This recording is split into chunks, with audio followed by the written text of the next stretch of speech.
Second type का जो हमारा चार्ट पैटर्न होता है वह है बेरिश फ्लैग पैटर्न।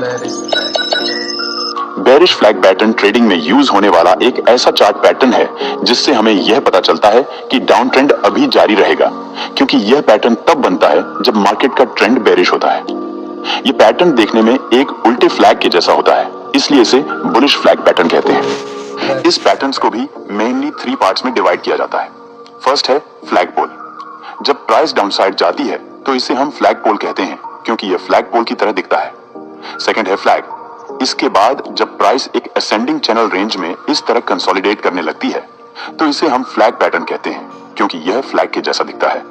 इस फ्लैग पैटर्न में 2 ट्रेंड लाइंस होती हैं, एक ऊपर और एक नीचे। ये दोनों ट्रेंड लाइंस अपसाइड झुकी हुई होती हैं और एक दूसरे के पैरेलल होती हैं। ऊपर वाली trend line higher high points को कनेक्ट करती है और नीचे वाली trend line higher low points को कनेक्ट करती है। ये फ्लैग कंसोलिडेशन और पुल बैक का सिग्नल देता है, जिससे हमें यह पता चलता है कि जो सेलर्स यहाँ कहीं पे सेल किए हुए थे वे लोग इस एरिया में अपने प्रॉफिट को बुक कर रहे हैं और बहुत से लोग इस एरिया में बाइंग कर रहे हैं, क्योंकि उन्हें लगता है कि ट्रेंड रिवर्स हो गया है, इसलिए प्राइस हायर हाई और हायर लो की फॉर्मेशन कर रही है। लेकिन वास्तव में ट्रेंड चेंज नहीं हुआ है।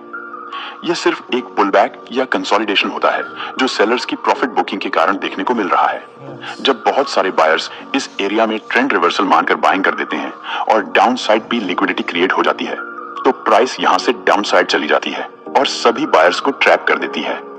इस स्थिति में आपको ट्रेड करने के लिए इन 5 बिंदुओं का यूज करना है। बेरिश फ्लैग पैटर्न को ट्रेड करने का हमारा पहला तरीका है break down with any strong bearish candle.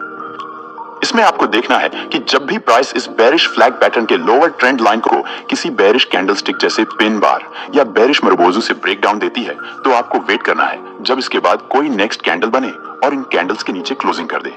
तब आप यहां से सेल साइड का ट्रेड प्लान कर सकते हैं। इसमें आपको अपना पहला टारगेट नियरेस्ट स्विंग लो तक रखना है। अगर स्विंग लो काफी दूर है तो आप अपना टारगेट इस फ्लैग पोल के बराबर रख सकते हैं। बेरिश फ्लैग पैटर्न को ट्रेड करने का हमारा सेकंड तरीका है पुल बैक आफ्टर ब्रेकडाउन। इसमें आपको देखना है कि जब प्राइस अपनी लोअर ट्रेंड लाइन को ब्रेक डाउन करती है और फिर पुल बैक देती है तो आपको देखना है कि अगर इस पुल बैक पर कोई बेरिश पिन बार कैंडल बन जाए और इसके बाद वाली कैंडल जब इस पिन बार कैंडल के लो के नीचे क्लोजिंग करे तो आप सेल साइड का ट्रेड प्लान कर सकते हैं।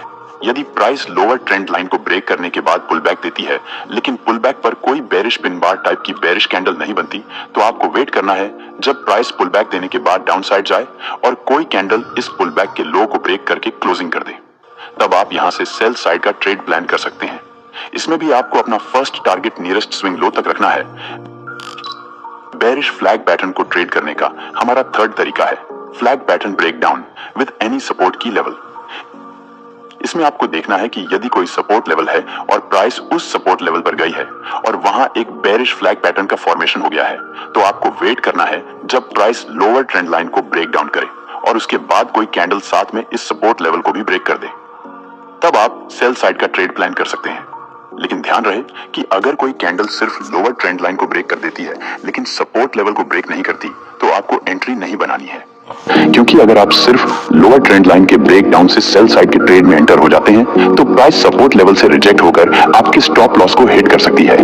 इसलिए अगर बेरिश फ्लैग पैटर्न किसी सपोर्ट लेवल पर बन रहा है तो आपको एंट्री तभी बनाना है जब प्राइस लोअर ट्रेंड लाइन के साथ इस सपोर्ट लेवल को भी ब्रेक कर दे।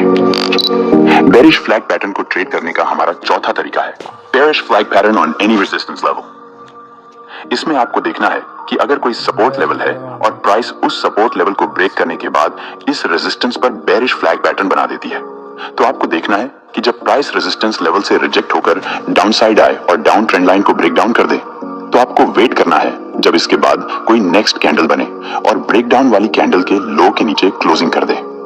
तब आप यहां से सेल साइड का ट्रेड प्लान कर सकते हैं। आपको अपना target nearest swing low point तक रखना है। बेरिश फ्लैग पैटर्न को ट्रेड करने का हमारा पांचवा तरीका है break out of bearish flag pattern.